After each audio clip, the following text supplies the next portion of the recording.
সবাই যখন শালিনের সঙ্গে দেখা করতে যাচ্ছে, পিয়াস কেবল বাইরে দাঁড়িয়ে আছে। শমশের দেওয়ান আপাতত নিশ্চুপ। কেবিনে যখন গেলেন, শালিন ভয় ছিল। শমশের দেওয়ান এ বিষয়ে কিছু জিজ্ঞেস করেনি, শুধু জিজ্ঞেস করল, এখন কেমন লাগছে? মাথা নাড়ি উত্তর দিল। প্রহর আসার আগে আগেই পিয়াস আসলো। শাহানা এবং সুচরিতা বেগম বাহিরে যেতে বলল। শালিনের সাথে তার একা একা কথা আছে। পিয়াস কেবিনে আসতে শালিন মাথা অন্য পাশে করল, চোখ বন্ধ রেখে উত্তর খুঁজছে। এখন কি বলবে? জীবনের রিস্ক নিতে পারলে প্রশ্নের কেন ভয় পাচ্ছিস? নিজের সত্তা উত্তর দিল। সাহস জুগিয়ে চোখ খুলল, তাকালো পিয়াসের দিকে। সে অধীর আগ্রহে তাকিয়ে আছে। কেন করলি এরকম? আগে বলতে পারতি। কখনো তো মনে হয়নি আমায় পছন্দ করিস। জানিস তো মিথিকে পছন্দ করি। তুই আরও সাথে সাথে থাকতি, ভাবতাম সবই জানতে, উৎসাহ দিতি। শার্লিনের কথার বাঁধ ভাঙল। চুপ থাকার আর সময় নেই। আপনি শুধু মিথিকে পছন্দ করেন, বাড়ি থেকে ওর সাথে বিয়ে দিবে বলেছে বলে। কিন্তু আপনি কি জানেন, আপনার থেকে শতগুণ বেশি কেউ একজন তাকে ভালোবাসে। তাকে না পাওয়ার যন্ত্রণায় প্রতিনিয়ত পড়ে। আপনার অনুভূতি সামান্য, তার অনুভূতি আর ভালোবাসার কাছে। এরপরেও তার ভালোবাসা অবহেলিত, কেবল প্রকাশ না করাতে। আর আপনার মতো বাবা মা, পরিবার, কেরিয়ার আর মোস্ট ইম্পর্ট্যান্ট হলো ধন সম্পত্তি না থাকার কারণে। আপনি মিথিকে পছন্দ করেন শুনে সে তার অনুভূতি ব্যক্ত করেনি। বাড়ির সকলে আপনার সাথে মিথির বিয়ে হোক বলে সে চুপ থেকেছে। ভালোবেসে এত স্যাক্রিফাইস কে করে পিয়াস ভাই? আপনি তাকে সাধনা ছাড়াও পেয়ে যাচ্ছিলেন, অথচ কেউ একজন শত শত দিন চেয়েও পায়নি। মানিক মামা সব জেনেই তোমার সাথে মিথির বিয়ের কথা আগে বলেছে, যাতে সে এগোতে না পারে। পিয়াস নিস্তব্ধ হয়ে শার্লিনের কথা শুনছে। সবটুকু শোনার পর বিস্ময় নিয়ে চেয়ে আছে। কথাটা যেন গলায় আটকে আছে। কে সে? প্রহর ভাই। পিয়াস খানিকটা চমকে উঠল, পিছিয়ে গেল 2 কদম। মস্তিষ্কে এই কথাগুলো সহ্য করতে পারছে না। সে কি শুধু পছন্দ করে? পছন্দ একদিন ভালোবাসা রূপ নেয়। যেমন সুচরিতা বেগম বলেছিল মিথির সাথে বিয়ের কথা, তারপর থেকে মনে মিথির জন্য অনুভূতি জমিয়েছিল। এটা কোনো অন্যায় নয় যে মাস হোক বা বছর পরে হবে, তার অনুভূতি সৃষ্টি করা সম্পর্কের জন্য ভালোই ছিল। কিন্তু এত কিছু তো সে জানত না। প্রহরের বিষাদ মুখের কারণ হবে এই। পিয়াস আর কোনো প্রশ্ন করতে পারল না। পিয়াস ভাই, আপনি দয়া করে মিথিকে বিয়ে করবেন না? প্রহর ভাই জীবনে কিছু পায়নি, শুধু হারিয়েছেই। এবার অন্তত সামান্য সুখটুকু তার নামে করে দিন। আপনার সব আছে। এক ব্যথা মুছতে শতজন আপনার পাশে দাঁড়াবে, কিন্তু তার পাশে কে দাঁড়াবে? প্রহর দরজার কাছে দাঁড়িয়ে শুনল। এক পলক তাকিয়ে কেবিন থেকে বেরিয়ে গেল। শার্লিন অসহায়ের ন্যায় তাকিয়ে থাকলো। শেষ পর্যন্ত মিল হবে তো? কেন করলি এরকম? আমি তো ভাবছি। তা ঠিক কি? আচমকা প্রহরের প্রশ্নে শার্লিন ঘুরে তাকালো। তার দিকে তাকিয়ে হেসে বলল, ফিরে আসলেন? যাক, এবার না হয় জোড়া নিয়ে ফিরবেন একেবারে। ভনিতা ভালো লাগছে না? জীবন কি ছেলে খেলা? এসব করার দরকার ছিল কিছু?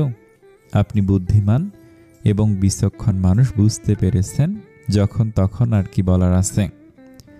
আপনি ভালো মানুষ, এর জন্য ভালোবাসা ত্যাগ করে মহান হতে চেয়েছিলেন। আমি তাতে বাধা দিলাম। জীবন তো ছোটবেলায় বাঁচিয়েছিলেন। সেই জীবন বাজি রেখে আপনার মুখে হাসি ফুটলে ক্ষতি কি? ভালোবাসা ত্যাগ করে মহান হওয়া যায় না। আপনি কি তা জানেন? আপনি কারো মন ভাঙতে চাননি। আমি না হয় খারাপ হয়ে মন ভাঙলাম। খারাপ হলে যদি ভালো কিছু হয় তবে ক্ষতি কি? প্রহরের রাগ লাগছে, আবার খারাপ লাগছে। মেয়েটা তার জন্য জীবন বাজি রেখে সব সাজিয়েছে, কিন্তু তার কিছু হয়ে গেলে তখন কি হতো? ভালোর পরিবর্তে আরো অপরাধী বানিয়ে যেত। সকাল 8টা। হসপিটাল থেকে শার্লিনকে নিয়ে বাড়ি আসলো মাত্র। এর মধ্যে আত্মীয়, গ্রামের মানুষ সকলের মধ্যে কৌতূহল কাজ করছে। একে অন্যের কানে ফিসফিস করছে। আলোচনা সমালোচনা এড়িয়ে শালিনের ঘরে বৈঠক বসল। ঘরের দরজা বন্ধ করে দিল। ঘরের ভেতরে বাড়ির পুরুষরা মানিক, মিথি, শার্লিন ও সাহানা রয়েছে। মিথি শার্লিনের পাশে বসে, প্রহর দাঁড়িয়ে আছে নিশ্চুপ। মিথি একবার তাকালো, পিয়াস খেয়াল করলো সবকিছু। সকলেই শার্লিনের চিঠি পেয়েছে বিধায় আপাতত তাকে আর জিজ্ঞেস করেনি কিছু, যা জানার হসপিটালে জেনে নিয়েছে। পিয়াসও বলেছে তার বক্তব্য। শমশের দেওয়ান বলে উঠল, এমন একটা সিদ্ধান্ত নেওয়া দরকার, মানিক বলো কি করবে। পিয়াসের সাথে আলাদা কথা হয়েছে, তার মত মানলেই মনে হয় ভালো হবে। মানিক উত্তর জানতে চাইল, কি বিষয়। শার্লিন যেহেতু চায় পিয়াসকে, তাই সিদ্ধান্ত নিয়েছি শার্লিনের সাথে পিয়াসের বিয়ে দেব, আর মিথির সাথে প্রহরের। তাহলে এতে কোনো ঝামেলা থাকলো না, বড় বৌমার কথাও থাকলো, মিথি এই বাড়ির বউ হবে। প্রহর স্বাভাবিক আছে, এসবের পর এমন কিছু হবে আগেই ভেবেছিল। মানিকের এই মত পছন্দ হলো না, সে উঠে পড়ল, সিদ্ধান্তকে ভুল প্রমাণ করতে বলল, দুঃখিত বড় আব্বা, আপনার সব কথা মানলেও এই কথা রাখতে পারছি না। পিয়াসের সাথে শার্লিনের বিয়ে দেন, সমস্যা নেই, আমি ওর মেয়েকে তার সাথে বিয়ে দিতে রাজি নই। ঘরে উত্তপ্ততা ছড়ালো। মিথি আর শার্লিন শুনছে। শমশের দেওয়ান প্রশ্ন করল, কেন? প্রহর খারাপ কিসে? কোনো খারাপ কিছু দেখেছ? রক্ত কথা বলে বড় আব্বা, এই কথাটা আপনি না মানলেও আমি মানি। যার বংশ যেমন, সে তেমন হবে না তার কি গ্যারান্টি? যেমন বাপ তেমন ছেলেও হতে পারে। তাছাড়া আমি বাবা হয়ে মেয়েকে বেকার কারো হাতে তুলে দিব না নিশ্চয়ই, যেখানে ব্যবসায়িক চাকুরিজীবী পাত্রের সন্ধান আসে। মানিকের কথায় প্রহর ব্যঙ্গাত্মক হাসল। যে মানুষটার সাথে তাকে জড়াচ্ছে নিজেও সেই ব্যক্তিকে ঘৃণা করে। পরিস্থিতি এখন এমন নেই মানিক, এটা মানসম্মানের প্রশ্ন, বিয়ে না হলে মেয়ের দিকে আঙুল তুলবে। শমশের দেওয়ানের প্রত্যুত্তরে কিছুক্ষণ ভেবে উত্তর দিল, যদি তাই হয় তবে রুহেলের সঙ্গে মিথির বিয়ে দেব, আমি ছোটজনের সাথে কথা বলে আসছি। মানিক ঘর থেকে বেরিয়ে গেল। শমশের দেওয়ান ভাবছে বসে, বাকি সবাই দর্শক। পিয়াস একবার প্রহর আর মিথির দিকে তাকিয়ে বাহির হয়ে গেল। শার্লিন অসুস্থ, শরীর কাঁপছে, মায়ের গায়ে হেলান দিয়ে ভাবল, তবে কি এত চেষ্টা করেও শেষটা সুন্দর হবে না? মানুষের মুখ বন্ধ করতে এবং শেষ সম্মান বাঁচাতে মানিক শেষে রাজি হয়েছে। মন থেকে না হলেও চাপে পড়ে হলেও হয়েছে। পিয়াস বুঝিয়েছে এবং জবাব চেয়েছিল তিনি কেন প্রহরকে ফিরিয়েছিলেন। প্রহর যখন মিথিকে বিয়ে করতে চায় বলেছিল, মানিক সাহেব তখনই তাকে মানা করে দেয়। আর এও বলে, মিথি কিংবা এই বাড়ির কেউ এই বিষয়ে জানালে মিথির বিয়ে তখনই দিয়ে দিবে। তার বংশ খারাপ, বাবা খারাপ, এরকম অনেক কিছু বলে অপমান করেছিল। এরপর প্রহর আর কিছু বলেনি। পরের বার এসে শোনে পিয়াসের সাথে বিয়ে ঠিক করা হয়েছে এবং মিথির ম্যাট্রিক পরীক্ষা শেষ হলে বিয়ে হবে। সকলেতে খুশি। প্রহরেতে আরও সরে গেল, তবে অনুভূতিরা তো জেঁকে ধরল। মানিক সাহেবের প্রহরকে অপছন্দের আরও একটি কারণ হলো, প্রহরের মা পরমাকে পছন্দ করত, কিন্তু পরমা তাকে সে চোখে দেখেনি এবং প্রত্যাহার করেছিল। বিয়ে করেছিল পরিবারের পছন্দে। সুখের বদলে প্রাণ হারালো। হয়তো সেই ঘটনার প্রতিশোধ নিতে এমন করেছে। পিয়াস নিজের কষ্ট চেপে নিজেকে স্বাভাবিক রেখেছে। সবাইকে বোঝাচ্ছে সে স্বাভাবিক এবং তার কোনো কষ্ট হচ্ছে না, খারাপ লাগছে না। অথচ তার ভেতর হাহাকার করছে। গ্রামে এই ঘটনা নিয়ে কানাঘুষা চলছে, কিন্তু সাহসের অভাবে সামনে বলতে পারছে না। দেওয়ানবাড়ির সকলে স্বাভাবিক, তবে সুচরিতা বেগম ছেলের মুখ দেখে বুঝতে পারছে ছেলের অবস্থা কেমন। তিনি ছেলের কাছে গেলেন। পিয়াস তখন বিছানায় বসে আছে। তুই খুশি থাকবি মিথিকে ছাড়া? পিয়াস মায়ের মুখের দিকে তাকালো, মিথ্যে হাসি দিয়ে বলল, কেন থাকবো না আম্মা? আমার এই সিদ্ধান্তে যদি প্রহরের জীবনে আনন্দ আসে তবে ক্ষতি কি? সুচরিতা বেগম ঠিক বুঝল না, তাই জিজ্ঞেস করলো, মানে? প্রহর মিথিকে আমার থেকেও বেশি ভালোবাসে আম্মা। সুচরিতা বেগম চমকে উঠল। বিস্ময়তা আকাশ ছিল। তার জানার আগ্রহ দেখে পিয়াস সব খুলে বলল। সবকিছু কেমন গোলমালে লাগছে। তিনি ছেলের পাশে বসে মাথায় হাত রাখলেন। প্রহর কেন বলল না? সে কি আমাদের আপন মনে করে না? দোষ একা প্রহরের নেই, চাচা মানা করেছিল। আমি সঠিক সিদ্ধান্ত নিয়েছি না আম্মা? বড় ভাই হিসেবে তাকে ভালো রাখা কি আমার দায়িত্ব নয়? সুচরিতা বেগম বাকরুদ্ধ হয়ে কি বলবেন ভেবে পেলেন না। ছেলের মুখের বুলি তাকে কষ্ট দিচ্ছে। পিয়াস যে মিথিকে পছন্দ করে তার চোখ দেখে বুঝতে পারে, কিন্তু প্রহরও তার ছেলেই, সেই হিসেবে তার কষ্ট মেনে নিতে পারবে না। তুমি যাও আম্মা, প্রহরকে এই পাঞ্জাবিটা দিয়ে আসো, আমি নিজের জন্য একটা পাঞ্জাবি পরে নেব। সুচরিতা বেগম পাঞ্জাবিটা হাতে নিয়ে বেরিয়ে আসলো। চারিদিকে আত্মীয় স্বজনের ভিড়। দুপুরের সময় আমন্ত্রিত সব মানুষ এসেছে। অনেকে খেয়ে চলে গেছে, আবার কেউ আছে একটু পর বিয়ে পড়ানো হবে। মিথি আর শার্লিনকে শাড়ি পরিয়ে দেয়া হয়েছে। মিথি নিশ্চুপ পাথরের ন্যায় বসে আছে। বিয়ের জন্য তাকে দেয়া শাড়িটা শার্লিনকে দিয়ে নিজে তার মায়ের 20 বছর আগের একটা শাড়ি পরেছে। পুরনো শাড়ি হলেও মিথির গায়ে বেশ ফুটে উঠেছে। গায়ে কাঁচা হলুদের ছোঁয়ায় মেয়েদের নাকি সৌন্দর্য বাড়ে, সেই সৌন্দর্য দ্বিগুণ হয় বিয়ের সাজে। তার প্রমাণ প্রতিটা বাঙালি নববধূ। সব সামাল দিলেও বাহিরের মানুষ ফিসফিস শেষ হয়নি। তারা কানাঘুষা করতে থাকবে, এটা স্বাধীন। মিথি নড়ে চড়ে বসলো। অনিমা পাশ থেকে বলল, তুই খুশি? আমি খুশি, অখুশি কোনোটাই নয়। বাবার সিদ্ধান্তকে সম্মান করে বিয়েতে রাজি হয়েছিলাম, এখনো তাই। প্রহর ভাইকে পছন্দ করিস? মানিয়ে নিতে পারবি? অপছন্দের কারণ দেখি না, মানিয়ে নেওয়ার নামই মেয়েদের জীবন। আর তিনি তো আমায় ভালোবাসেন, আমি আজ বাসি না, কাল বাসতেও পারি। বিয়ের আগে প্রেমের চেয়ে স্বামীরূপে ভালোবাসে শ্রেয়। অনিমা বেশ খুশি হয়েছে, তবে রিদিতার মন খারাপ। অনিমা ওকে বলল, মন খারাপ কেন? পিয়াস ভাইয়ের সাথে আপার বিয়ে হলে ঠিক হতো, শালীন আপার সাথে হচ্ছে খারাপ না। প্রহর ভাই কি ক্ষতি করেছে শুনি? তিনি তোর আপাকে ভালোবাসে, বুঝলি? উনি কেমন মানুষ তা বোঝার ভার কমজনেরই আছে। অনিমা সেই ডায়েরিটার কিছু পাতা পড়েছে এবং শুনেছেও। মানুষ হিসেবে এবং ভালোবাসায় প্রহর ভাইয়ের মতো কেউ হয় না। অনিমার মনে হচ্ছে প্রহর লড়াই না করে ভালোবাসার মানুষকে পাচ্ছে। এটা ভুল ধারণা, পরে বুঝতে পেরেছে। সে কি লড়াই করেনি? করেছে আড়ালে। ভালোবাসার লড়াই হয় প্রিয়জনদের সঙ্গেই। সেই প্রিয়জনদের সঙ্গে প্রকাশ্যে লড়াই করার ইচ্ছে তার ছিল না। তার দুঃখময় জীবনে কাউকে জড়াতে চাইছিল না। মন বলছিল আঁকড়ে ধরো, একবার হারিয়ে গেলে আফসোস শুধু রয়ে যাবে। এরপরে অপেক্ষা করেছে, অপেক্ষা ফুরলো, কিন্তু সেখানে পেছিয়ে গেল। আপন মানুষেরা তাই বাধ্য হয়ে দূরত্ব বাড়িয়েছিল। সবাই ভালো থাকুক, খুশি থাকুক, এটাই চেয়েছিল। লেখাগুলো পড়ে এমনই মনে হয়েছিল অনিমার। সন্ধ্যা নেমেছে, নামাজ শেষ করে গ্রামের পুরুষেরা সব আসলো। মসজিদের মাইকে বলা হয়েছিল বিয়ে পড়ানোর কথা এবং সবাইকে আসার জন্য। শমশের দেওয়ান এদিক ওদিক ছুটছে। মনোমালিন্যতা কানাঘুষের শেষে পরিণয়ের সময় এসেছে। প্রহর দূর থেকে এক পলক তাকালো। বধূ সাজে তার শুকতারাকে অপরূপ সুন্দরী লাগছে। এই বহুরূপ তার জন্যই। সবই যাপন স্বপ্ন মনে হচ্ছে। আসিফ পাশ থেকে বলল, অবশেষে শুকতারা তোর হতে যাচ্ছে।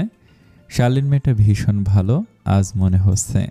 তার আত্মত্যাগে তোর পূর্ণতা। নিজের বোন হলেও হয়তো এতটা ভাবত না, তাই না? পাভেলের প্রত্যুত্তরে প্রহর বলল, ছোটবেলা থেকে তার টান আমার প্রতিবেশী। ভাই ভাই করে মুখে ফেনা তুলত। পিয়াস ভাই বড় হলেও তাকে এত বলতো না।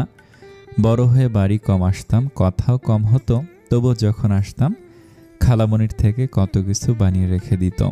তার মতে বোন সবার হোক, ওর কাছে কৃতজ্ঞতা আমার সারা জীবন থাকবে। তখনই পিয়াসের মুখখানা চোখে পড়ল। ভাবল, পিয়াস ভাইয়ের কাছে কি অকৃতজ্ঞ কিংবা প্রতিদ্বন্দ্বী হিসেবে রব? তার চোখে অভিমান স্পষ্ট। অভিমান কি আমার প্রতি, নাকি যাওয়ার জন্য? মিথি আর শার্লিনকে একসাথে বসানো হয়েছে। পাশে অনিমা, রিদিতাও আছে। রিদিতা কালকে থেকে কিছু বুঝতে পারছে না। ডব কেমন তার মাথার ওপর দিয়ে যাচ্ছে।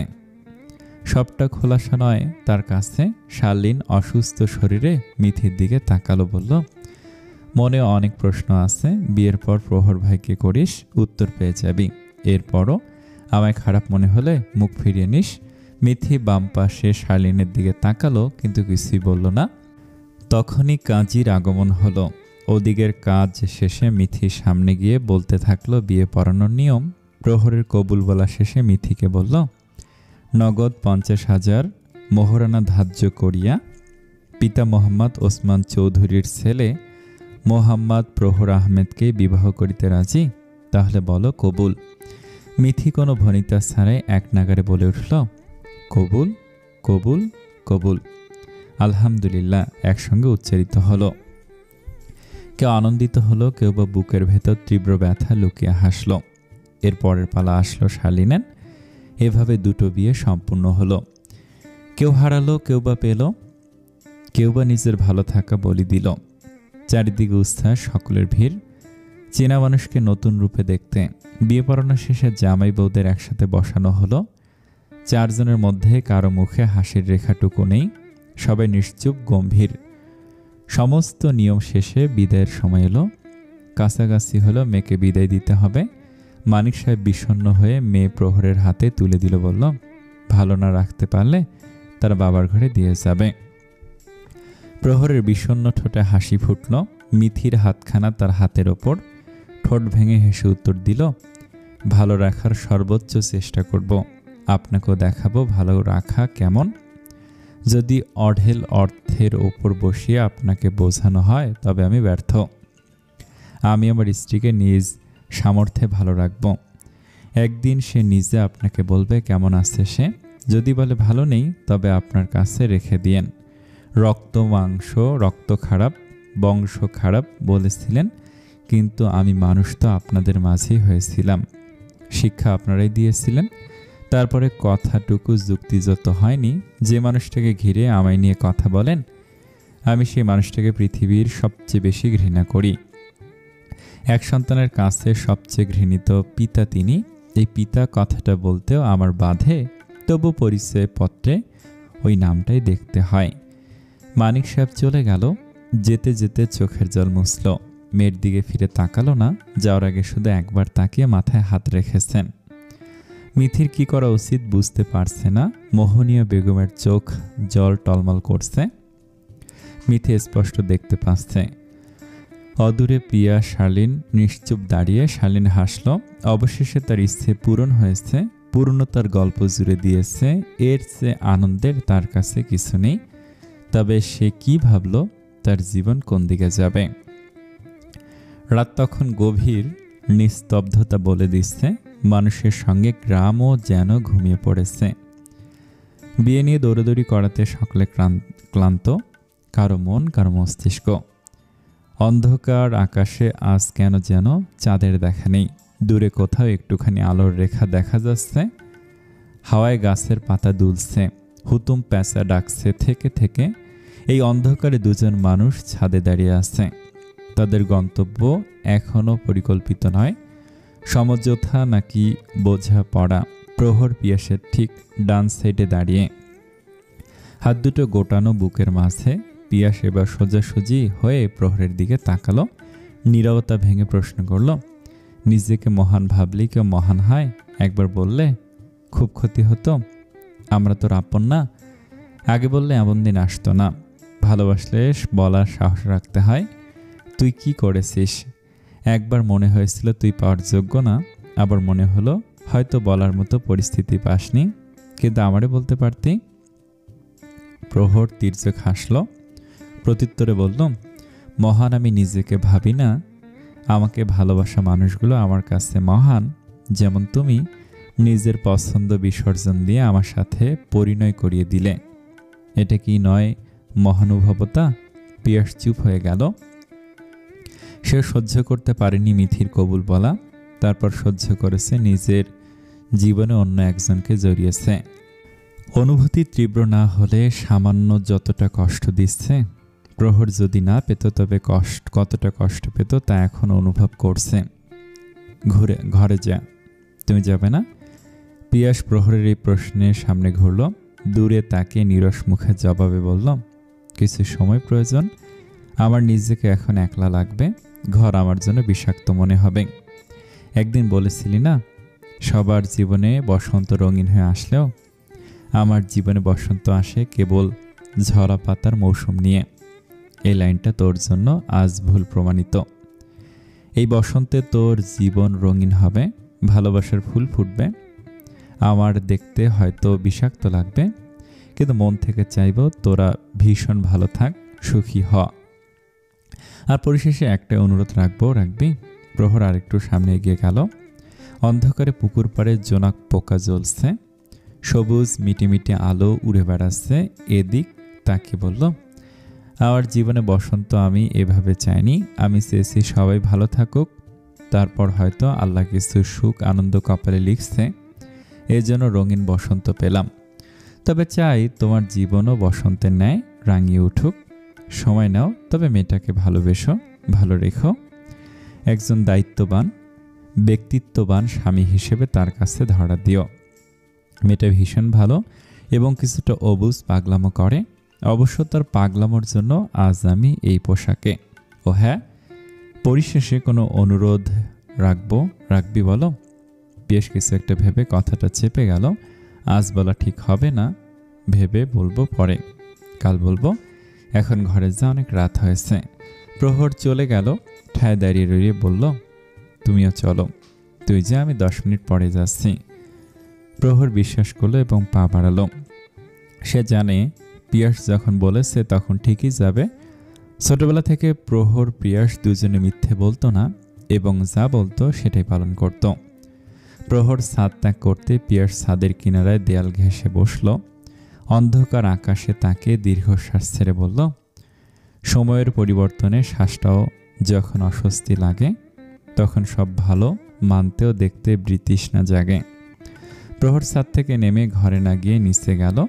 পাভেল আর আসিফকে নিচে একটা রুমে থাকতে দেওয়া হয়েছে। সে যে দেখল পাভেল ফোনে কথা বলছে আর আসিফ বিছানায় শুয়ে আছে।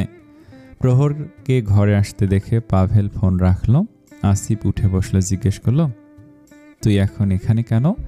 আবার ঠোঁটে দুষ্ট হাসি নিয়ে বলল, তোর তো এখন বলবো কথা, বাসর ঘরে সিনেমা দেখার কথা মামা। আসিফের কথায় পাভেলও হেসে ফেলল। দুজনে হাসি দেখে প্রহর কপালে ভাঁজ পড়ল। দাঁত চেপে বলল, দেখতে এসেছিলাম ঘর পেলি কিনা, নাকি আবার গোয়াল ঘরে জায়গা করে দিব? তোর ঘরে যাই, তুই আর তোর শুকতারা গোয়াল ঘরে বসে আকাশের শুকতারা দেখবি আর গল্প করবি, ভালো হবে না? প্রহর কিছুটা তেরে আসার ন্যায় হয়ে আসিফের দিকে এসে বললাম, তোর দাঁতগুলো ফেলে দিতে পারলেও ভালো হবে, ঘুমা তাড়াতাড়ি। পাভেল প্রহরের কাছে গেল, কাঁধে হাত রেখে এসে বলল, নতুন জীবনের জন্য শুভ কামনা। শত দুঃখের মাঝেও সুখের দেখা মিলল অবশেষে। এই সুখটুকু চিরস্থায়ী হোক, অন্তকালে ভালোবাসার জয় হোক, তার মনেও তোর জন্য সীমাহীন ভালোবাসা জন্মাক। আড্ডা শেষে সিরিয়াস কথা শুনে প্রহর আবেগ প্রণীত হয়ে গেল। দুজনে কাছাকাছি এসে বলল, আমার দুঃখের সময় সঙ্গী তোরা ছিলি, আমার সুখের সঙ্গী হিসেবে তোরা দুজনেও থাকবি। জীবনে বন্ধু নামক জিনিসটি ভীষণ প্রয়োজন, তবে সেটা তোদের মতো সৎ নিষ্ঠাবান বন্ধু। অনেকে জিজ্ঞেস করে, জীবনে বন্ধু তোমার কি করলো? উত্তর, দুঃখের মাঝে হাসতে শেখালে, খারাপ সময় ভরসা হয়ে দাঁড়ালো, এই ছোট জীবনে নিঃস্বার্থ ভালোবাসা উপহার দিল। আবেগের টান হৃদয়ে লাগলো, তিনজনে বাহু মিলিত করলো। বন্ধুত্ব হলো সৃষ্টিকর্তার দান। জীবনে সৎ নিষ্ঠাবান বন্ধু থাকা প্রয়োজন, যারা আপনাকে খারাপ পথে যেতে দেখলেও টেনে আনবে, বোঝাবে সঠিক পথ কোনটা। আজকালকার বন্ধুত্ব অনেক এমন আছে, বলে চল আজ নেশা করে আসি, ওই মেয়েকে বিরক্ত করে ঘরে আসি। অনেক ছেলে ভালো থাকলেও অসৎ বন্ধুর সাথে না চাইতেও জড়িয়ে নেশাগ্রস্ত হয়, বাবা মায়ের অবাধ্য হয়ে চলে। আজ বলে চল এক টান দে, একবার খেলে কিছু হয় না, অথচ এই একবার খেলে অভ্যাসে পরিণত করায়। এরপর থেকে শুরু হয় বাবা মায়ের অবাধ্যকতা। একজন ভালো বন্ধু যেমন সুন্দর পথ দেখায়, তেমন একজন খারাপ বন্ধু অন্ধকারে হারিয়ে নিতে যায়। প্রহর সিঁড়ি বেয়ে উঠছে, মাঝ সিঁড়িতে পা থেমে গেল। পিছনে তাকালো তৎক্ষণাৎ, কিন্তু কাউকে দেখতে পেল না। কিন্তু স্পষ্ট মনে হলো পিছনে কেউ আছে। বাড়িতে তো কেউ জেগে নেই এই সময়ে। পিয়াস ভাই তো ছাদে। তবে কি আবার মনের ভুল? হয়তো তাই। মনের ভুল ভেবে উপরে উঠে গেল। ঘরে ঢোকার আগে আরেকবার আশেপাশে তাকালো। প্রহর নিজের ঘরের ভিড়ানো দরজায় হাত দিল। কাঠের দরজা কিছুটা শব্দ করলো। ঘর অন্ধকার হয়ে আছে। চেনা ঘরে সুইচ খুঁজতে অসুবিধা হলো না। লাইট জ্বালাতে দেখলো মিথি বিছানার একপাশে শুয়ে আছে। লাইটের আলো চোখে পড়তে চোখের পাতা নড়ছে, পিটপিট করছে। চোখে আলো যেন অসহ্য লাগছে, সেটাই বুঝাচ্ছে। প্রহর তার মুখের দিকে চেয়ে হেসে ফেলল। শব্দহীন হাসি ঠোঁটের কোণে রেখে মিথির হাত ঝাঁকিয়ে আলতো করে ডাকল, মিথি। হ্যাঁ। একবার ডাক দিতে মিথি হকচকে উঠে পড়ল। ভালো মতো না দেখে না বুঝতে পড়ল। কি হয়েছে আম্মা? ঘরে কে ডাকাত পড়ল? প্রহর ভুরু উঁচিয়ে তাকালো। মিথির ঘুম ঘুম চেহারা দেখে এবার জোরে হেসে ফেলল। হাসির শব্দে মিথির চোখ ডলে তাকালো। সামনে প্রহর হাসছে। সাদা দাঁতগুলো চকচক করছে। শ্যামলা গালে হাসি বেশ মানিয়েছে। প্রহর এভাবে তাকিয়ে থাকতে দেখে হাসি বন্ধ করল। বলল, ঘরে ডাকাত পড়েছে। শুকতারাকে চুরি করতে বড় ডাকাত এসেছে। এতটুকু বলে মিথির পাশে বসল। হাসি এখনো তার অধরে রয়ে গেছে। খুব একটা হাসি না দেখতে পাওয়া ঠোঁটে হাসি আজ বড়ই ভালো লাগলো। নীরবতায় দুজনে কিছুক্ষণ নিশ্চুপ রইল। মিথিও কি বলবে বুঝতে পারল না। এর মধ্যে বেমালুম ভুলে বসলো স্বামীকে সালাম করতে হবে, সায়দা বানু বলেছিল। প্রহর ডান পাশে মিথির দিকে তাকালো। উদরের শাড়ির ওপর হাতটা ধরার তীব্র বাসনা জাগল। হাতটা কি ধরব? মিথি সামনে থেকে নজর সরিয়ে বাম পাশে তাকালো। চোখে চোখ পড়ল। সে চোখে তার জন্য সমুদ্র সমান ভালোবাসার ঢেউ খেলছে। বিয়ে করার সময় কি বলেছিলেন? বিয়েটা কি করব? কেন, তুমি কি মন থেকে রাজি ছিলে না? প্রহরের চোখে জানার আগ্রহ। হাসি মুখটা কিছুটা কালো হয়ে এসেছে। তা কখন বললাম? অধিকার আছে আপনার হাত ধরতে পারেন, আর আপনি আমায় তুমি বলছেন যে? প্রহর অনুমতি পেয়ে ডান হাতটা মুঠোয় নিল। শক্ত করে ধরল, যেন ছেড়ে দিলে হারিয়ে যাবে। মিথির সত্তা কেঁপে উঠল। এ হাতের ছোঁয়া আজ অন্যরকম লাগছে। অনুভূতি হচ্ছে অবর্ণনীয়। মিথির প্রশ্নের উত্তর দিল এবার। স্ত্রীকে তুই ডাকা সম্মানের নয়। আগের সম্পর্ক আর এখনের সম্পর্কে ভিন্নতা আছে। তুমি আমার অর্ধাঙ্গিনী, আমার জীবনের সকল সুখ দুঃখের সাথী। জীবনের শেষ পর্যন্ত থাকতে হবে আমার পাশে। মিথির মুগ্ধতা বাড়ল। নিষ্পলক দৃষ্টিতে তাকিয়ে রইল। প্রহর উঠে দাঁড়ালো। হুট করে মিথিকে দাঁড় করিয়ে নিজের সামনাসামনি আনলো। কাছাকাছি হতে মিথি নড়তে ভুলে গেল। প্রহর হাতখানা সামনে ধরে বলল, আমার এই বুক পাঁজরে তোমাকে রাখতে চাই। সন্ধে নামলে ব্যস্ততা ভুলে নিরে ফিরে তোমার মুখটি দেখতে চাই। নির্ঘুম রাতে অন্ধকার আকাশের চাঁদ দেখে গল্প করে রাত্রি পার করতে চাই। হঠাৎ দুপুরে ক্লান্তির শহরে তোমার কাঁধে মাথা রেখে শান্তির নিঃশ্বাস নিতে চাই। এই স্বার্থের দুনিয়ায় আমি তোমায় আলিঙ্গনে থাকতে চাই। তুমি কি আমার সুখে অসুখের কারণ হবে? সুখের মাঝে অসুখ থাকবেই। আমি শুধু সুখ নয়, অসুখের মাঝেও তোমায় খুঁজে নেব। তোমার ত্রুটিহীন হতে হবে না। তুমি শুধু আমার একান্ত হইও। মিথি স্তব্ধ। এমন অনুভূতি সে পড়লেও কখনো শোনেনি। ঝিম ধরে আছে শরীর। অনুভূতিরা তার মনে দোলা দিচ্ছে। প্রচণ্ড আকাঙ্ক্ষা নিয়ে সামনের মানুষটির উত্তরে আশায় চেয়ে আছে। মিথি প্রহরের হাতের উপর আর এক হাত রাখল। তার চোখের দিকে তাকে বলল, স্বামীরূপে যখন গ্রহণ করেছি তখন আজীবন পাশে থাকব। নান্দনিক দুনিয়ায় আপনার অসুখ সারানোর দায়িত্ব নেব। সুখ বলতে আমি দুঃখের মাঝে হাসিকে বুঝি। সে হাসি সুখের হোক, দুঃখের সাথে লড়াই করে সামনে এগিয়ে যাওয়ার পথ তৈরি হোক। সেই পথে আপনার হাতে আমার হাত থাকুক মৃত্যুর আগ পর্যন্ত।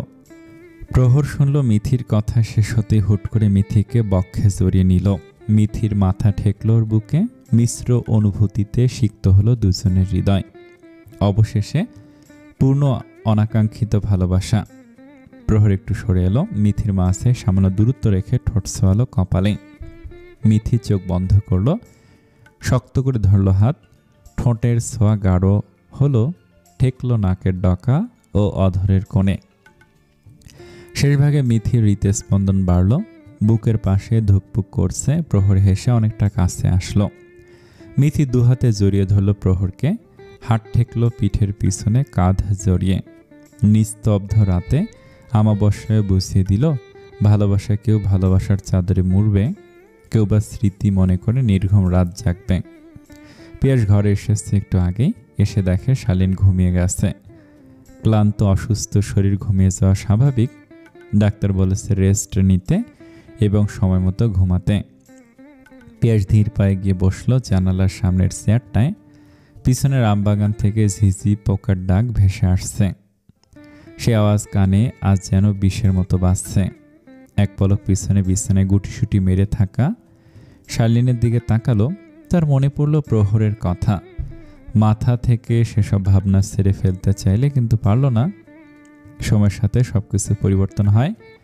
এই ভালো লাগা পরিবর্তন হবে, কিন্তু সেই সময় অপেক্ষা করতে হবে। অনুভূতির দ্বার প্রান্তে দাঁড়িয়ে তখন মনে হবে তাকে ছাড়া জীবন অচল, কিন্তু একদিন সেই অনুভূতি মিথ্যে মনে হবে যদি জীবনে কেউ দ্বিগুণ ভালোবাসে। এসব ভাবতে ভাবতে কখন চোখ লেগে এসেছে বুঝতে পারেনি। এখানে শুয়ে আছেন কেন? বিছানায় ঘুমান, সমস্যা হলে আমি নিচে ঘুমাবো। পিয়াস সজাগ হলো। শার্লিনের কণ্ঠ কর্ণগোচর হতে চোখ মেলেছে। পিছনে শার্লিন দাঁড়িয়ে আছে। পিয়াস এক পলক তাকালো, চেয়ার ছেড়ে উঠে বিছানায় গেল। বলল, এটা বাংলা সিনেমা নয়, বাস্তব জীবন। তাই সিনেমাটিক কথা বাদ দিয়ে যেখানে শুয়েছিলি সেখানে আবার শুয়ে পড়। শার্লিন সুরাজ চোখে তাকালো। পিয়াস ততক্ষণে শুয়ে পড়েছে। শার্লিনও তার পাশে খানিকটা দূরত্ব বজায় রেখে শুয়ে পড়ল। দুজন দুপাশে মুখ ফিরিয়ে নিয়ে শুয়ে আছে, কারো মুখে কথা নেই। বিয়ে কোনো ছেলে খেলা নয়, বিয়ে যখন করেছি তার দায়িত্ব পালন করব। শার্লিন সবে চোখ বন্ধ করেছে, তখনই পিয়াসের কথা শুনে চোখ খুলল। পাশ ফিরে দেখলো সে ওদিকে তাকিয়ে আছে। উত্তরে বলল, দায়িত্ব? সমস্যা নেই, ভালোবাসা পাবার আশা করে বিয়েতে বসিনি, জানতাম কেমন হবে পরিস্থিতি। আপনাকে কিছুতে জোর করব না, সংসার নামমাত্র হলেও চলবে। পিয়াস এবার ঘুরে তাকালো, চোখে চোখ পড়ল। বিষাদ চোখে রাগ ফুটে উঠল। বলল, দায়িত্ব বলতে কি বুঝিস? শুধু ভাত কাপড়ের? হ্যাঁ, এর মধ্যে ভালোবাসাও আছে, তবে সেটা না হয় একটু সময় নিয়ে বাসি। অনুভূতি তো এত তাড়াতাড়ি ভোলা সম্ভব নয়, সব কিছুতে সময় লাগে। অনন্ত সময় নিন, আমার কোনো সমস্যা নেই। পিয়াস আবার ওপাশে ঘুরল। ঘুমিয়ে পড়ল বলে নিজের চোখ বন্ধ করল। ঘুম কি আর আসলো? শার্লিনের ওষুধের পাওয়ারে খানিক বাদে ঘুমে তলিয়ে গেল। সকাল হতে প্রহরের ঘুম ভাঙল। আর মোড়া দিয়ে উঠতে অনুভব করল বাম পাশে বুকের মাঝে কেউ আষ্টে পৃষ্ঠে জড়িয়ে আছে। মিথি ঘুমিয়ে আছে, জড়িয়ে ধরে আছে প্রহরের কাঁধ। নিষ্পাপ মুখশ্রী আজ বেশি মায়াবী লাগলো। এলোমেলো চুলগুলো মুখের ওপর থেকে সরিয়ে দিল। কিছু একটা ভেবে হাসল। আর মনে সে বলে উঠল, আজ যে শুকতারা তার নিজস্ব আকাশ পেয়েছে, সে আকাশ এবং শুকতারার মালিক আমি নিজে। সবকিছু কেমন কাল্পনিক লাগছে। সত্যি কি শুকতারা তার হয়েছে? তখনই বাহির থেকে দরজা ধাক্কানোর শব্দ হলো। প্রহর মিথিকে সরিয়ে দিয়ে উঠল। মিথি নড়েচড়ে আবার ঘুমালো। প্রহর দরজা খুলে দেখে সানিয়া দাঁড়িয়ে আছে। কি চাই? সানিয়া বাঁকা হেসে ঘরে উকি দিয়ে বলল, দাদা পাঠালো মিথিকে গোসল ঘরে নিতে। ভালোবাসা কি বেশি ছিল? অন্যের হবু বউ তোমার ঘাড়ে চাপলো। প্রহরের রাগ উঠল, কিছু বলতে গিয়ে থামলো, কারণ সায়দা বানু এদিকে আসছে। রাগে হাত মুষ্টি করে ধীরে বলল, আপনার লজ্জা করে না? কেন বলো তো? অজানার ভান ধরে বলল, পরপুরুষের সামনে এমন বেহায়াপনা করেন, অথচ বাড়ির আর মানুষের সামনে ভালো সাজেন।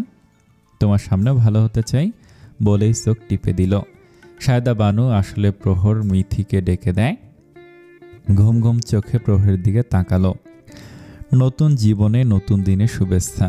মিথি বিছানা থেকে নামলো। উত্তর দেওয়ার আগেই সানিয়া ঘরে আসলো। মিথিকে টেনে নিয়ে যেতে যেতে কি যেন বলছে। প্রহর শুনতে না পেলেও বুঝতে পারছে। ওরা চলে যেতে প্রহর শার্লিনের দেয়া নতুন ডায়েরিটি খুলল। পাশ থেকে কলমটা হাতে নিয়ে প্রথম পৃষ্ঠায় বড় বড় করে লিখল, জীবনে এই প্রথম রঙিন বসন্ত আসলো। ঝরা পাতার দিন শেষ হয়ে ভালোবাসার রং ছড়ালো। সকাল হতে বিয়ের সকালের নিয়ম শুরু হয়েছে। প্রথমে আংটি খেলা, বাহিরে দুটো ছোট খাল খোঁড়া হয়েছে, পানি দিয়ে ভরলো খাল দুটো। মিলন খুঁজেছে আসিফ আর পাভেল দেখছে। পাভেল গ্রামে বড় হয়েছে, তাই এসব তার কাছে পরিচিত, কিন্তু আসিফ বাস্তবে দেখেনি এই খেলা। শালীন আর মিথিকে সুতি শাড়ি পরিয়ে দিয়েছে অনিমা আর পাশের বাড়ির এক ভাবি মিলিয়ে। সানি মিথিকে এমনি পছন্দ করে না, তাই কোনো কাজে হাত দিচ্ছে না। শমশের দেওয়ান প্রহর আর পিয়াসকে ডাকলো বাহিরে। ওরা দুজন আসতেই প্রহর পিয়াসের দিকে তাকালো। নিজেকে স্বাভাবিক রাখতে হাসছে সবার সামনে। তখনই রীতি হাজির হলো। পিয়াসের কাছে গিয়ে বলল, ভাইয়া, আমি আগেও তোমার দলে, এখনো তোমার দলেই হব। মিথি কেন যে রীতি কথাটা শেষ করতে পারল না। প্রহর তার সামনে তা বেমালুম ভুলে গেছিল। প্রহর রীতির দিকে চেয়ে আছে, ও বুঝতে পেরেছে কি বলতে চাচ্ছিল। রীতিকে দেখে হাসলো। রীতি আর কিছু বলল না, পিয়াসের এক পাশে দাঁড়ালো। কই, নতুন বৌদি নিয়ে আসো। অনিমা আর সানিয়া শালীন মিথিকে নিয়ে আসছে। প্রহর মিথির দিকে তাকিয়ে আছে। গোলাপি রাঙা শাড়ির সাথে কাজল কালো আঁখি, অসম্ভব সুন্দর লাগছে, যেন চোখ ফেরানো দেয়। প্রহরের দৃষ্টি অনুসরণ করে পিয়া সেদিকে তাকালো। মিথিকে নজরে আসতেই সে চোখ ফিরিয়ে নিল। চোখের সামনে দেখলে কষ্ট বাড়ে বেশি। ওরা কাছাকাছি আসতেই প্রহরকে এক পলকে তাকিয়ে থাকতে দেখে অনিমা হেসে বলল, দুলামিয়া শুধু দেখলে হবে? এত সুন্দর সাজিয়েছি, শালীদের কি তফা পাওয়া ভাগ্য নেই? প্রহর লজ্জা পেল। আশেপাশে কত মানুষ, তবু বলল, অবশ্যই আছে। শালীন পিয়াসের ওপাশে মুখ ঘুরিয়ে থাকা দেখল। তার এবার মনে হলো, কাউকে সুখ দিতে গিয়ে কি অন্য একজনকে বেশি দুঃখ দিয়ে ফেললাম। এই খেলা শুরু করো। দুজনের পাশাপাশি দুজন করে 4 জনকে বসিয়ে দেওয়া হয়েছে। ছোট পানি ভর্তি খালে দুটো দুটো আংটি আগে থেকে কাদার মধ্যে লুকিয়ে রাখা হয়েছে। এখন যে পাবে পানির মধ্যে কাড়াকাড়ি করে যার হাতে শেষ পর্যন্ত থাকবে সেই জয়ী। খেলা শুরু হলো। নিয়ম রক্ষার্থে পিয়াসও পানিতে হাত দিল। 4 জনে খুঁজতে আছে। প্রথমে মিথি আংটি পেয়েছে। প্রহর পানির নিচে হাত চেপে আংটিটি কেড়ে নেওয়ার চেষ্টা করছে। পাশ থেকে কেউ মিথি, প্রহর, কেউ বা শালীন পিয়াস বলে চিল্লাচ্ছে। পিয়াস আংটিটি পেলেও সেটা শালীনের হাতে দেয় সবার অগোচরে। তার ইচ্ছে নেই এখানে থাকার এবং উচ্ছ্বাস দেখার। ওদের দুজনের মধ্যে শালীন জয়ী। পিয়াস উঠে গেল। প্রহর আর মিথি কাড়াকাড়ি করছে। এর মধ্যে অনিমা ওর কানে কানে কি যেন বলল। মিথি হুট করে হাত ছেড়ে দেওয়ার ভান করে মন খারাপ করল। প্রহর উচ্ছ্বাস মুখ বিষণ্ণ দেখে চিন্তিত হয়ে হাত আলগা করলো। মিথি সেই সুযোগ নিয়ে আংটি তুলে নিল। মিথি জিতে গেছে, ভাইয়া হেরেছে। অনিমার কথায় আর মিথির হাসিতে প্রহর পুরোটাই টাসকি খেয়ে গেছে। মিথির দিকে তাকে মনে মনে বলল, ভালো ট্রিক্স শিখেছ দেখছি। ঠোঁটে হাসি লেপটে বলা কথাটা মিথি শুনেও না শোনার ভান করে উঠে গেল। এর মধ্যে রুহেলের আগমন ঘটল। সে অনিমার পাশে থাকছে। মিথি ওকে দেখে বলল, যাও চাচিকে বলবো তোমার বিয়ে দিতে। অনিমা রাজি হবে যদি তুমি আমার এক কচ্ছপ বলা ছাড়ো। রুহেল বলল, এক পায়ে খাড়া, তুই মুই রাজি। ওর কথা শুনে প্রহর সহ মিথি অনিমা হেসে উঠল। প্রহরের মধ্যে শালীনের কাছে গেল। প্রহরকে দেখে শালীন হাসল। আমার জন্য এই বলিদান আমার অজন্ম মনে থাকবে। আমার সুখের ঠিকানার বাহক হলি তুই। তোর জন্য আমার এখন কষ্ট হচ্ছে। আমাকে সুখে থাকতে দিয়ে নিজে অসুখী হবি না তো?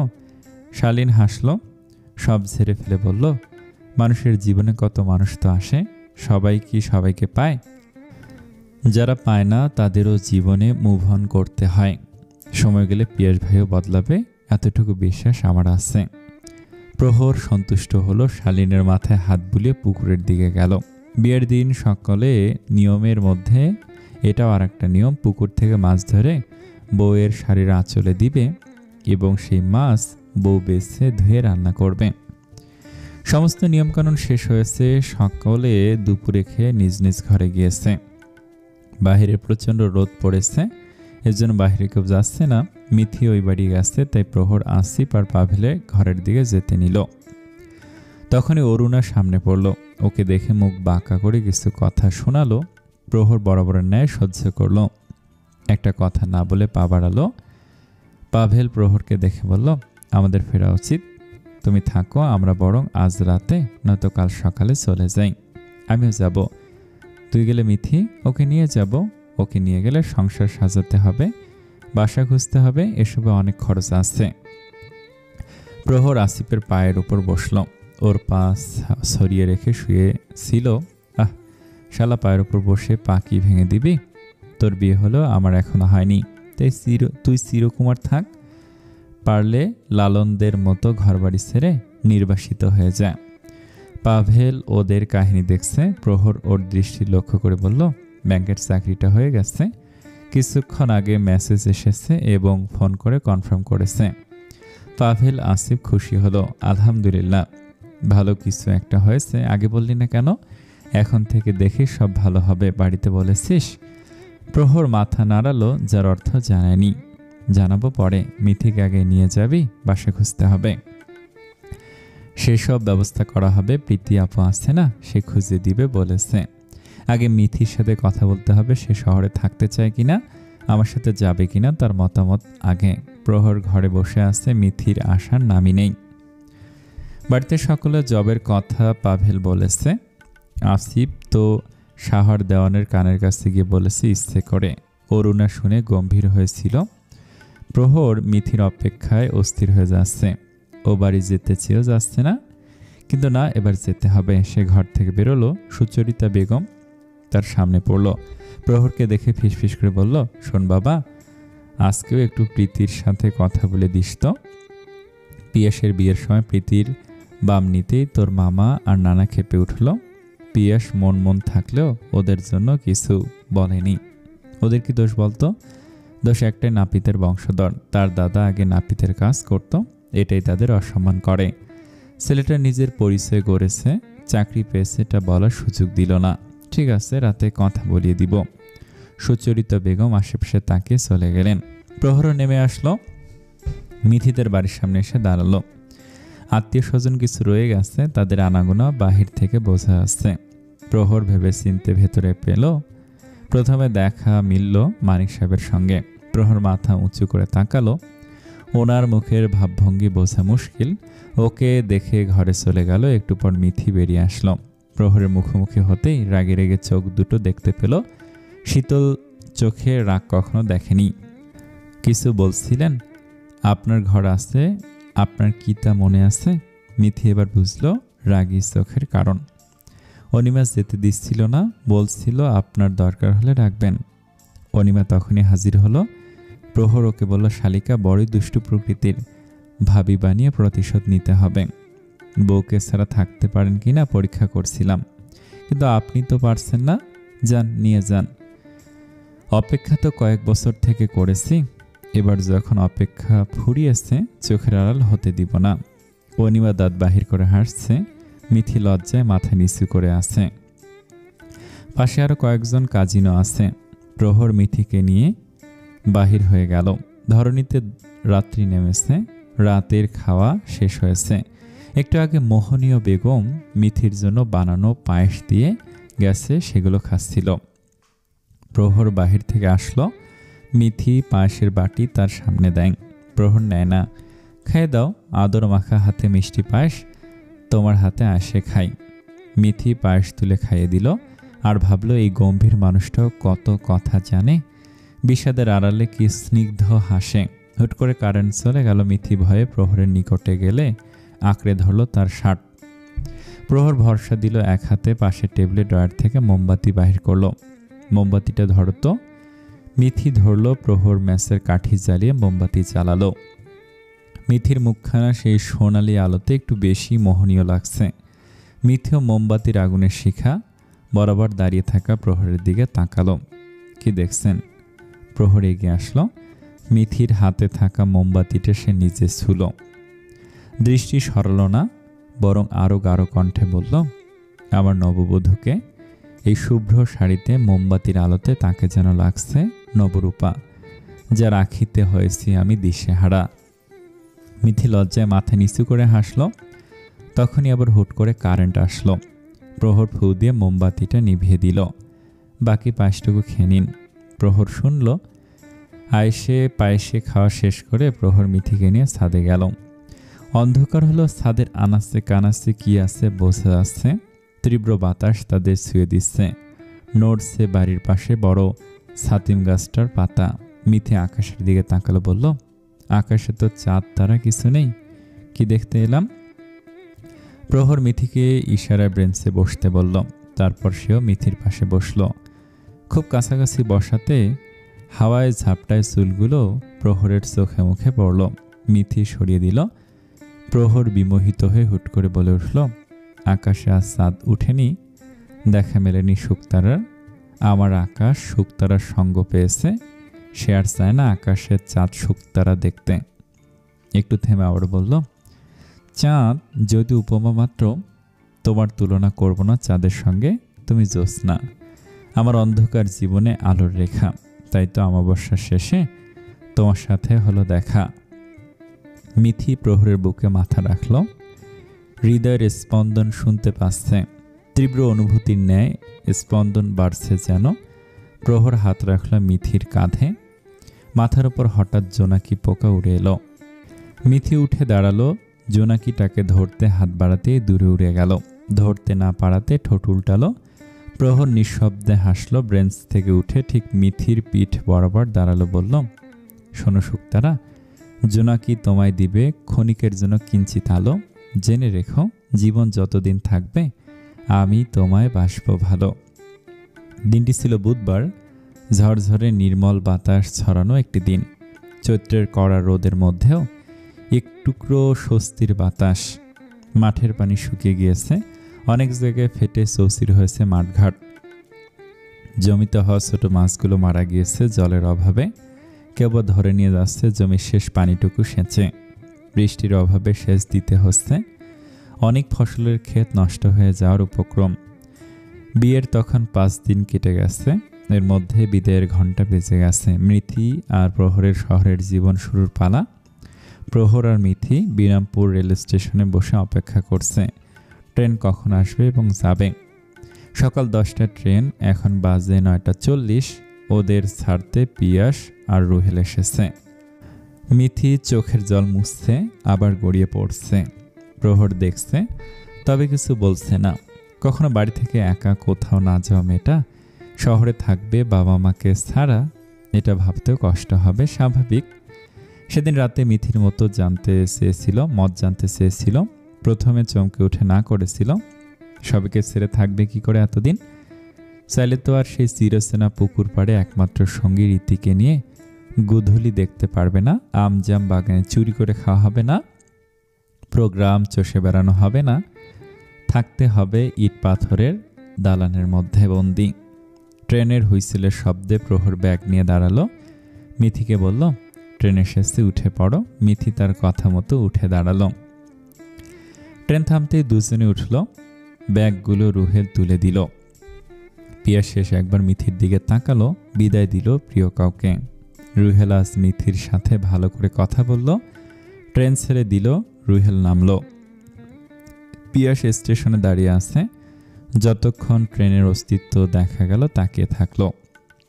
পৃথিবীতে সবচেয়ে কষ্টের মুহূর্ত বোধ হয় প্রিয় মানুষকে অন্যের হাতে তুলে দেয়া এবং চোখের সামনে তাদেরই সুখের সংসার দেখা।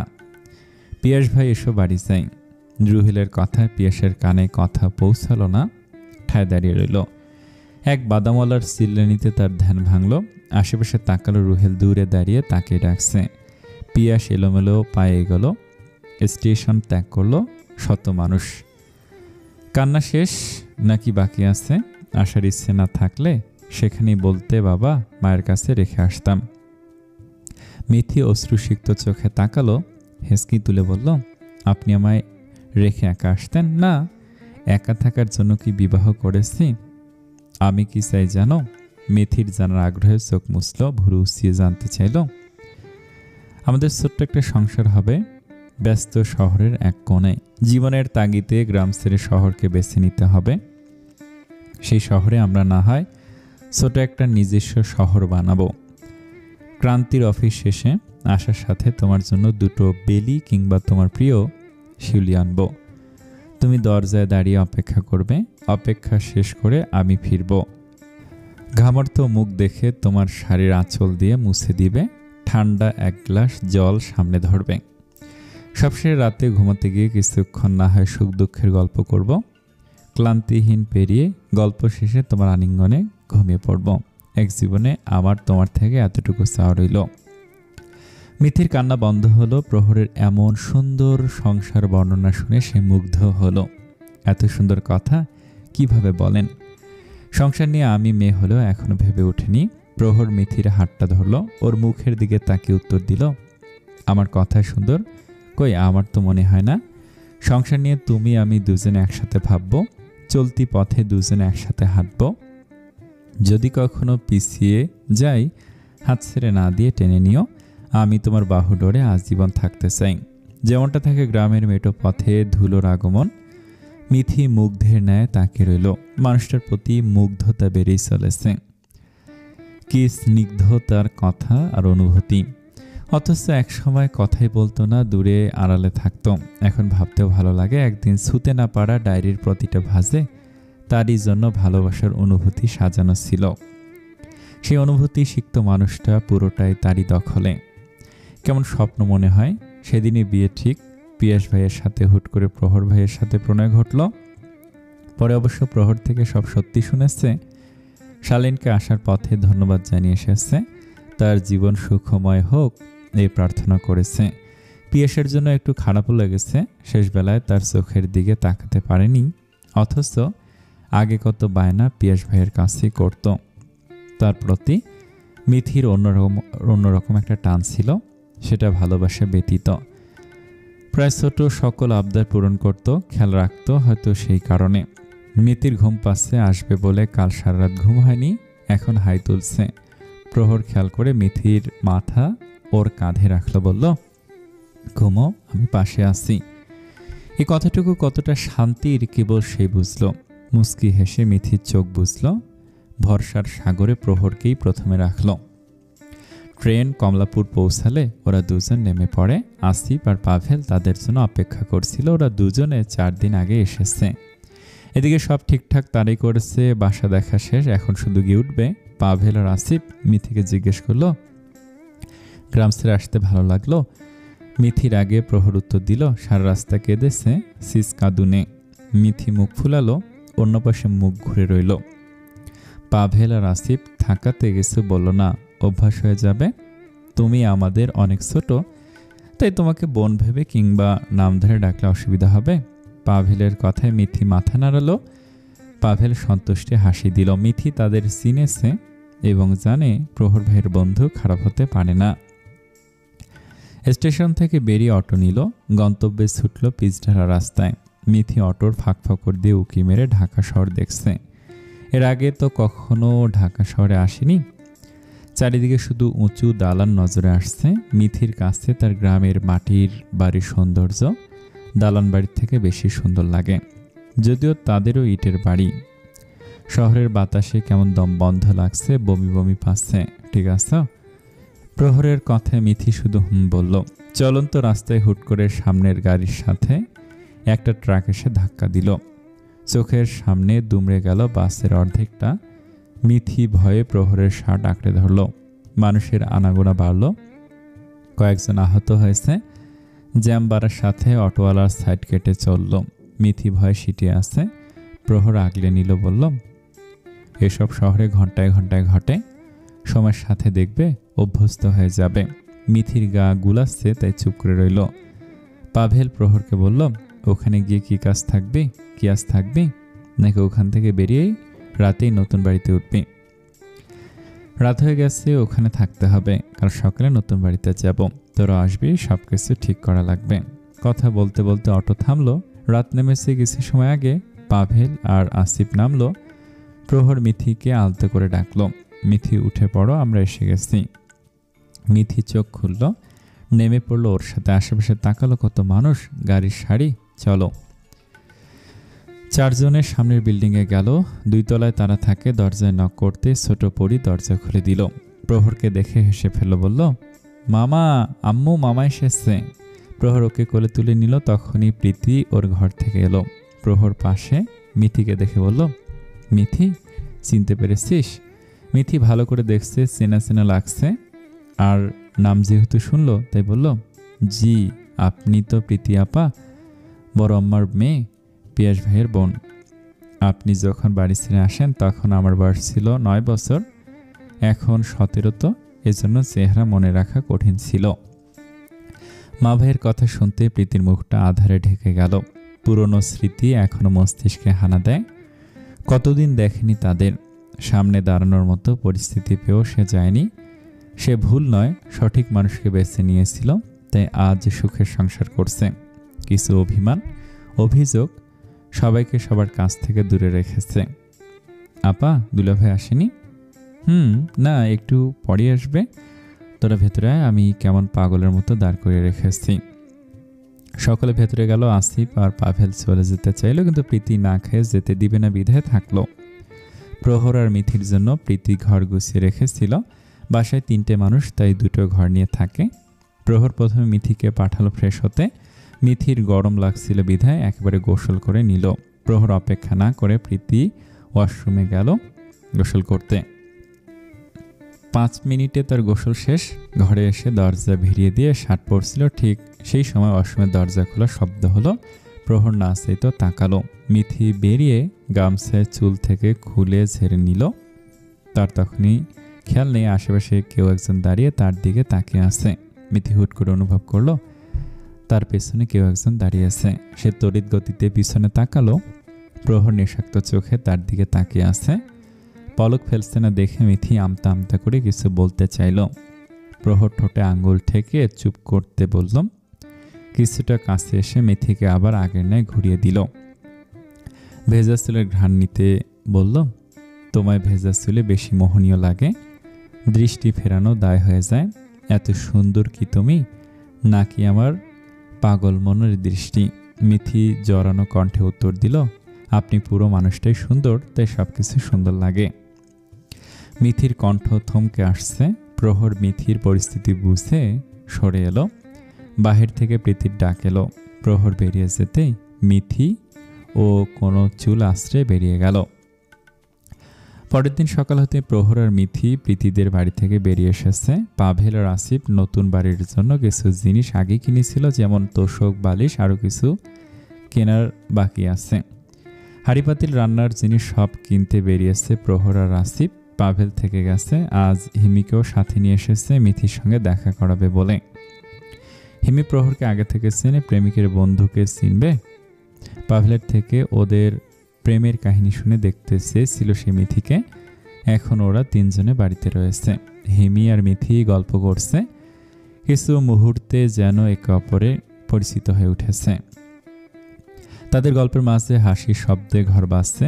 পাভেল এক দৃষ্টিতে হিমির দিকে চেয়ে আছে, ভাবছে এই মেয়েটাকে কি সে পাবে? আর যদিও পেয়েও যায়, সুখে রাখতে পারবে তো? হিমির মতো মেয়ে খুব কম পাওয়া যায়। মেয়েটা বেশ মিশুক এবং বুঝদার, তবে মাঝে মধ্যে অবুঝের ন্যায় করে। প্রহর আর পাভেল প্রায় সংসারের সব জিনিস নিয়ে এসেছে। বিকেল হতে সব গোছগাছ শেষ। দুপুরে সবাই বাইরে খেয়েছে। রাত থেকে রান্না করবে। পাভেল হিমিকে পৌঁছে দিতে চলে গেল। হিমি যাওয়ার আগে মিথিকে বলে গেছে, তোমার সাথে মাঝে মধ্যে দেখা করতে আসবো, আর তোমার পাতানো ভাইকে বলিও একটু আমাকেও যেন ঘরে তোলে। মিথি শুধু হেসেছিল, পাভেল শুধু শুনেছে। দীর্ঘশ্বাস ফেলে মনে মনে বলেছে, ইচ্ছেরা মরে যায় বাস্তবতার কাছে, তাই তো অনেক কিছু চেয়েও করতে পারি না। আসিফ ওরা যাওয়ার একটু পর বেরোলো। প্রহর দরজা লাগিয়ে দিয়ে এসে মিথির কোলে মাথা রাখলো। চোখ বন্ধ করে বলল, ক্লান্ত লাগছে খুব। ছোটাছুটি করতে গিয়ে মাথা ব্যথা বেড়েছে। এতটুকু শুনতে মিথির হাত গেল প্রহরের কপালে। শীতল হাতের স্পর্শে প্রহর আরও জেঁকে ধরল। মিথি মাথা টিপে দিচ্ছে, আবার কখনো চুল বুলিয়ে দিচ্ছে। একসময় প্রহরের চোখ লেগে আসলো। প্রায় ঘন্টা পেরোলে উঠল না। এদিকে সন্ধ্যা হয়ে আসছে, কিছু কাজ আছে, তাই মিথি আলতো করে প্রহরের মাথা বালিশে রেখে উঠে পড়ল। সোজা রান্নাঘরে গেল। চাল ডাল সবজি যা আছে সব দেখে ভাবলো কি রান্না করা যায়। দুপুরে আনা মাছগুলো অল্প ভেজে রাখা আছে, সেগুলো দিয়ে কচুরলতি রান্না করবে। এটা তার খুবই পছন্দের। ভাবা মতো কাজ শুরু করলো। কাটাকাটি শেষে ধুয়ে নিয়ে ঝাল মশলা দিয়ে ছড়িয়ে দিল। রান্না তেমন করা হয় না, এজন্য একটু ভয় লাগছিল ঝাল লবণ কম বেশি হবে কিনা। ভাত পরে চড়াবে। রান্নাঘর থেকে বেরিয়ে পাশের ঘরে গেল। তাদের ফ্ল্যাট হচ্ছে নিচতলায়, দুটো ঘর, একটা রান্নাঘর, ওয়াশরুম আছে। এই মিলিয়ে 8,000 টাকা ভাড়া এই বাড়িতে। পাশের ঘরটা একটু ছোট আছে। তাদের ছোট সংসার এইখানে গড়ে উঠবে। সামর্থ্য হলে একদিন নিজেদেরও বাড়ি হবে। সেই বাড়ি গ্রামেই করবে। শেষ বয়সে তো সেখানেই থাকতে হবে। প্রহর ঘুম ঘুম চোখে তাকালো। আশেপাশে মিথিকে না দেখে উঠে পড়ল। কোথায় গেল মেয়েটা?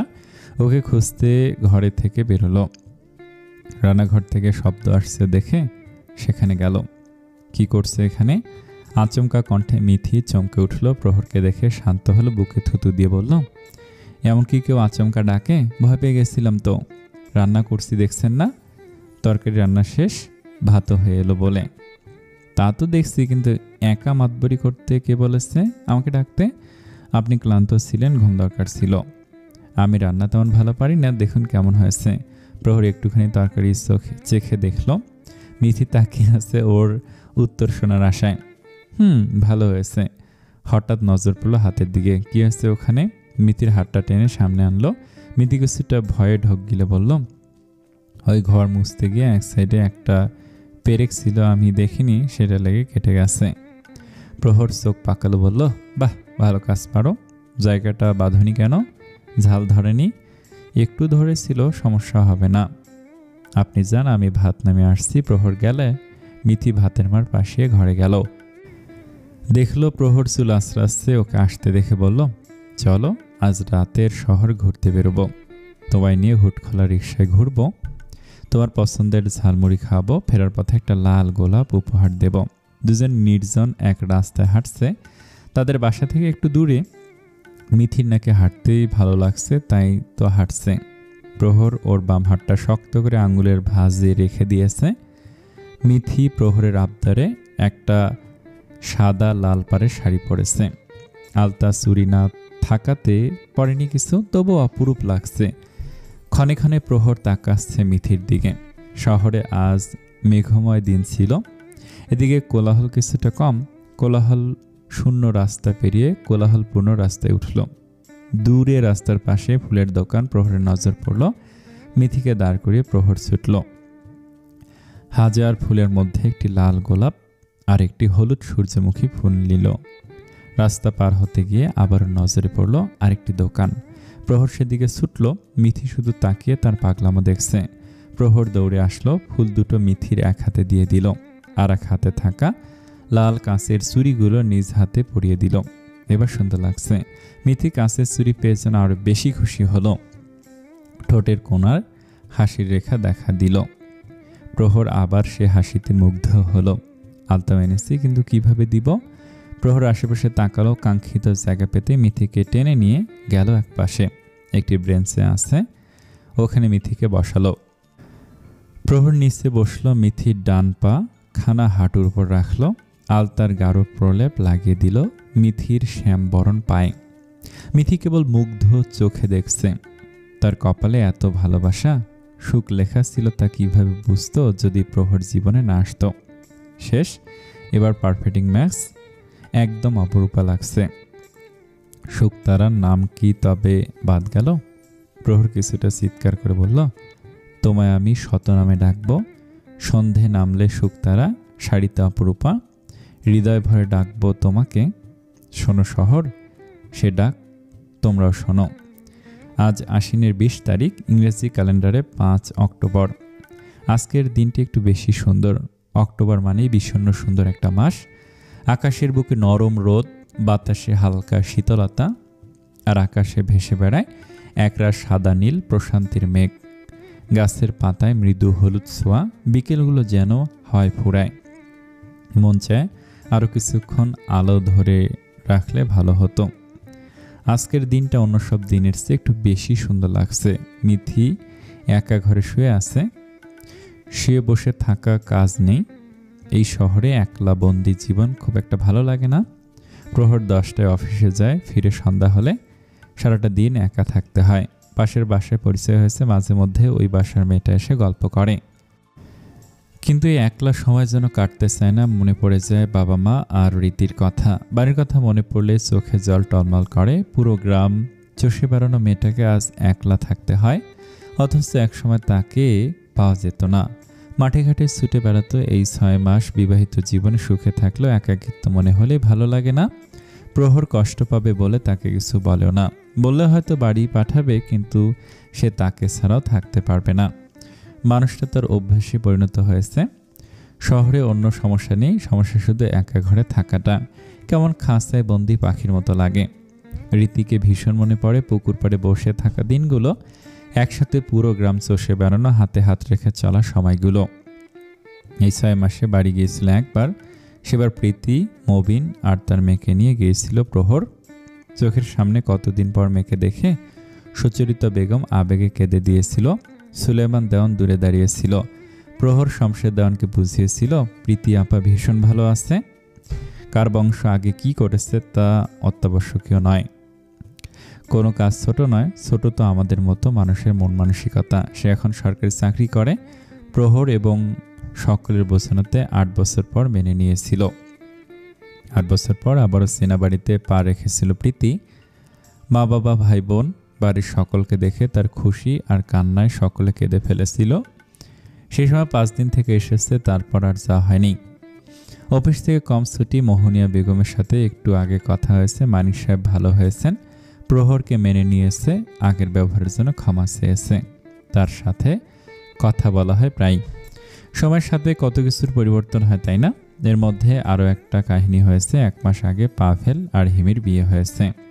হিমির বাবা মেনে নেয়নি। প্রহর, আসিফ আর কিন্তু বন্ধু মিলে বিয়ে দিয়েছে। পাভেল এখন বেসরকারি কোম্পানিতে জব করে। তাদের সংসারও ভালোই চলছে। 2 দিন আগে এসেছিল। আসিফ সে একা হয়ে গেছে। বিয়ে মানুষকে বন্ধু বান্ধবীর কাছ থেকে দূরে সরায়, সম্পর্ক ফিকে হয়েছে। এ কথা আসলে মিথ্যে নয়। চাইলেও আগের মতো হয়ে ওঠে না। সংসার জীবনের দায়িত্ব, ব্যস্ততা বেড়ে যায়। এটা একজন নয়, সবার জীবনেই হয়।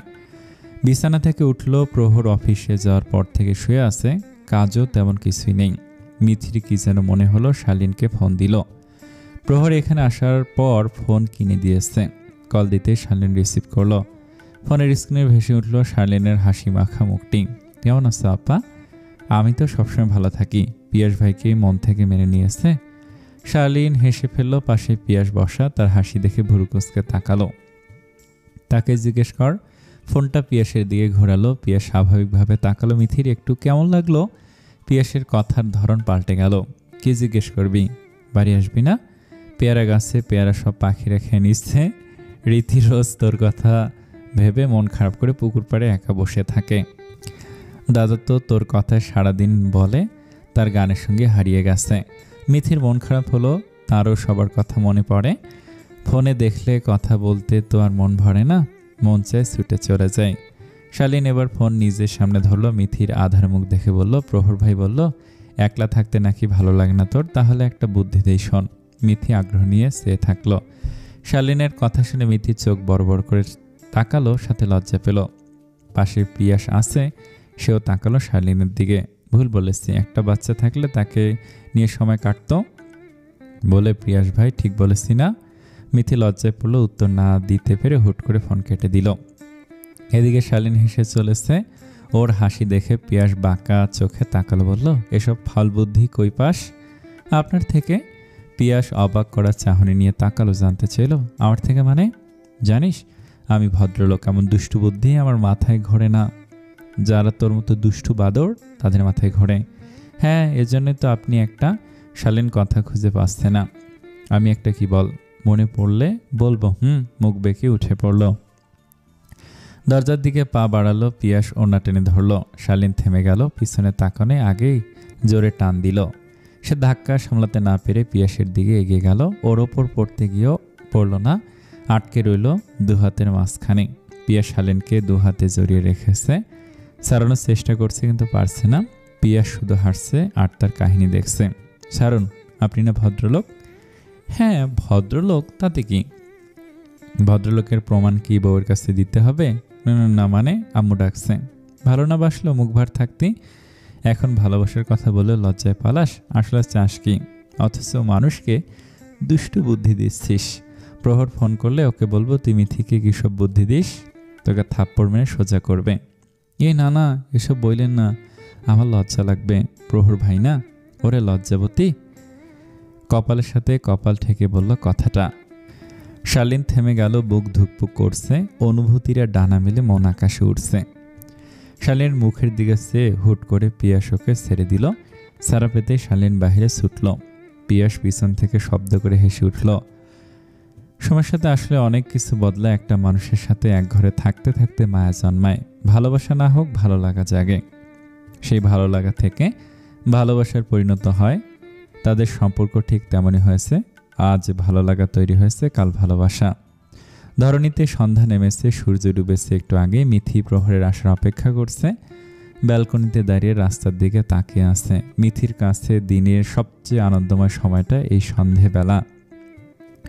পাখিরা যেমন সন্ধে হতেই ফিরে যায় নীরে, তেমনি প্রহরও আসে তার ভালোবাসার গন্তব্যস্থলে। অপেক্ষা ফুরালো। দূর থেকে প্রহরকে রিকশায় করে আসতে দেখল। অফিস বেশি দূরে না, কাছেই দুপুরে খেতে আসে। তবে আজ আসেনি, কাজের চাপ বেশি ছিল, সেখানে খেয়ে নিয়েছে। মিথি ঘর থেকে বেরিয়ে দরজার কাছে দাঁড়ালো। প্রহর রিকশা থেকে নেমে বাড়ির ভেতরে আসতেই নিত্যদিনের ন্যায় প্রিয় হাসি মাখা মুখটা দেখতে পেল।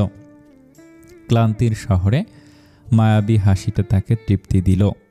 মিথি এসে প্রহরের হাত থেকে অফিসের ব্যাগটা নিয়ে ঘরে গেল। দুজনে এক গ্লাস ঠান্ডা পানি সামনে ধরল। প্রহর খেয়ে নিয়ে হাসল।